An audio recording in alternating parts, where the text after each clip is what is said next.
I thought I was done with church. Just when you think you're out, they pull you right back in. Okay, let's talk about it.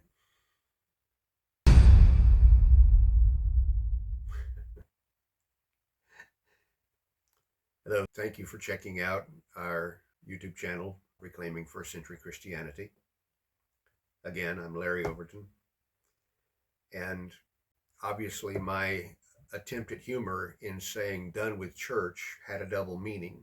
The bottom line is I meant done with church in that I had previously done a video addressing the fact that the word church is a religious word, not a biblical word, and should not be included in our English translations of the Bible, of the New Testament. And I truly thought, okay, I've covered that subject. I'm moving on to the next religious word in this series of videos. And then I got pulled back in the form of Beth had a dialogue with someone in an online discussion. And there was a man by the name, well, I'll call him Bill. And he brought up the aspect of the word church and its etymology. So that was something that he brought up that I felt needed addressing, and so I wanted to do that. And Beth sent me his quote.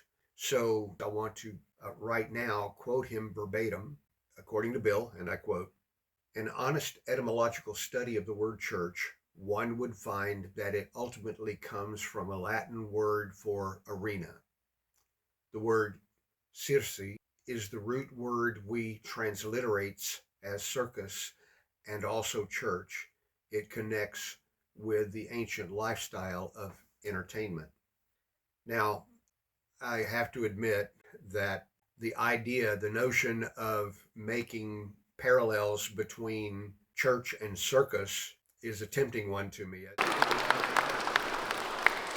But I do want to address what Bill was saying.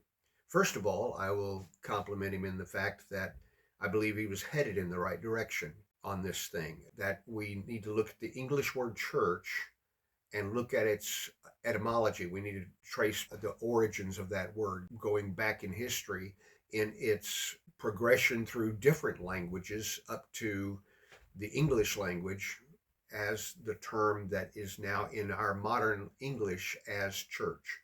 And so kudos to Bill for that one. But he referenced different terms, also saying that it ultimately comes from the Latin. And I'm going to stop right there and address that. That is inaccurate.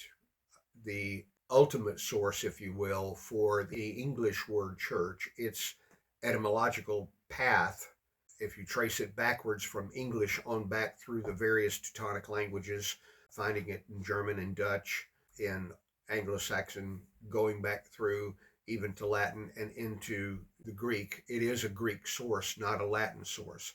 So it is not accurate to say that if you trace back the etymology of church, you ultimately come to Latin. That stops short of its original source, which would be Greek. And I will get to that Greek in a moment. I've talked about it a bit previously in the other video I've done on this subject, and I'll come back to that again in just a minute. But I do want to address the words that he did reference in his message. And the first term that Bill mentioned was arena. Now, as I address the issue of Latin words and their definitions and some examples of their usage, I'm going to be referring to almost exclusively this resource here.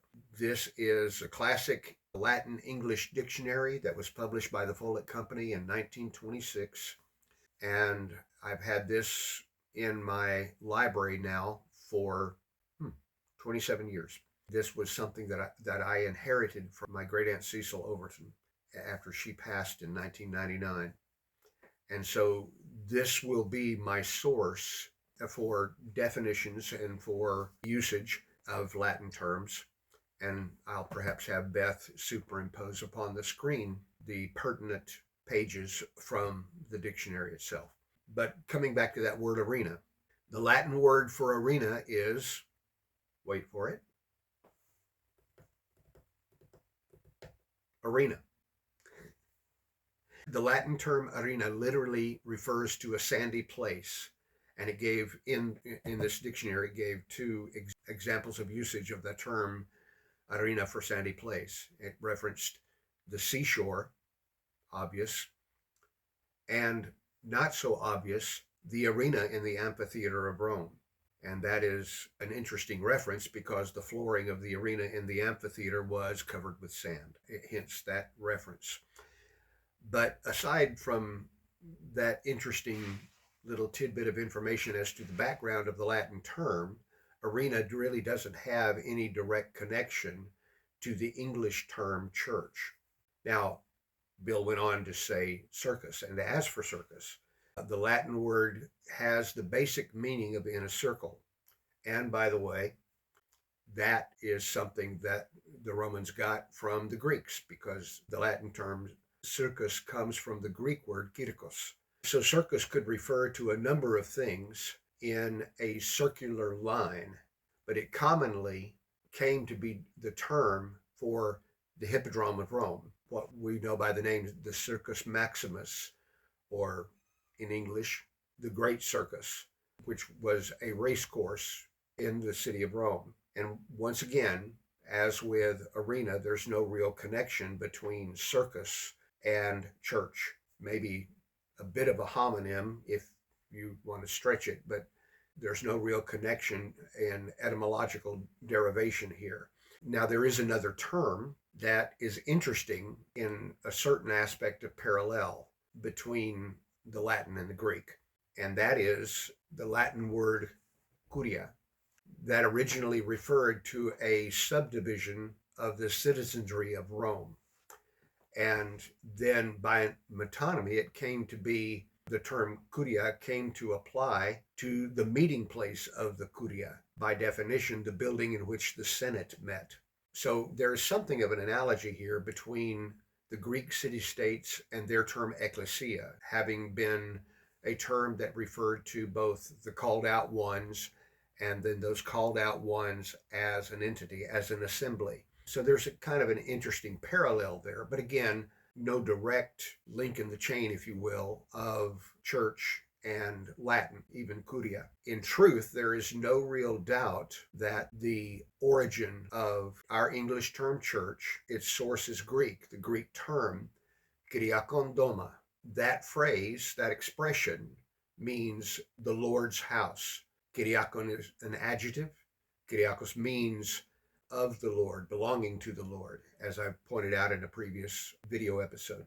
And that expression, kyrιακὸν δῶμα, referred to the Lord's house, and it was a reference that was first recorded in written history in the 4th century AD.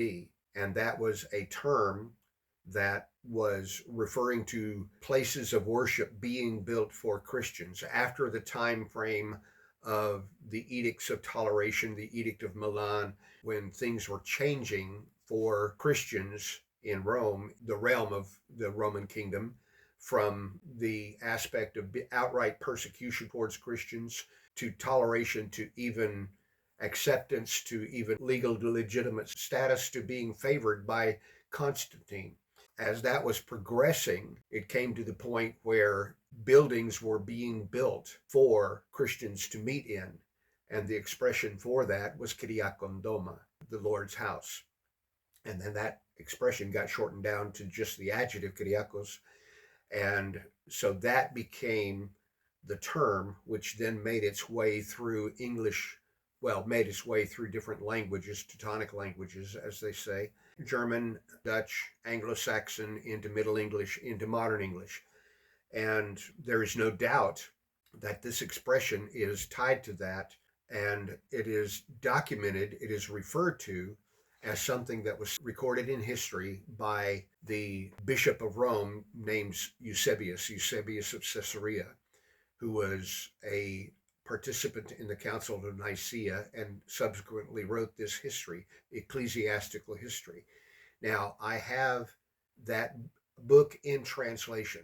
Eusebius of Caesarea wrote in Greek in the 4th century, but I don't have it in the original Greek. I do have an English translation, and I'm going to be careful here how I handle this book because it's old.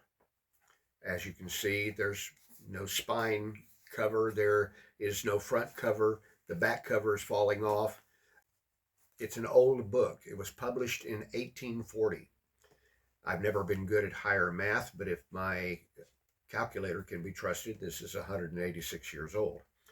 So I'm not going to open it up. I'm going to be very careful, but just to know that Eusebius of Caesarea recorded the fact that this expression was used for the construction of buildings for places of meeting for Christians, and that adjective Kuriakos was part of that expression, kyrιακον δῶμα, and Kuriakos became the word which it was shortened to. And so Eusebius of Caesarea was the one who documents this expression's use as the source for what made its way through various languages, from Greek to Latin to Teutonic languages to English as church. And I don't have it in the original Greek, but in a Greek lexicon, there were lexicographers that referenced that particular expression. And in so doing, they document that it was taken from Eusebius, and this was the source for this term. And those lexicographers, Liddell and Scott, state, no doubt Kyriakos is the original of the Teutonic kirk, church, kirk, kirch, kirk, church, so forth. So that's the source. We have it documented that this specific Greek term was used by lexicographers. We have that history going back through other languages, tracing all the way back to the original Greek, and that is the source for it. So I thought I was done with church, and hopefully I'm done with church now, in the sense that I'm not going to have a part 3, if you will, of this religious word church does not belong in our Bible. So now hopefully we can move on to the next religious word that does not belong in our Bible. And I'll see you in the next one.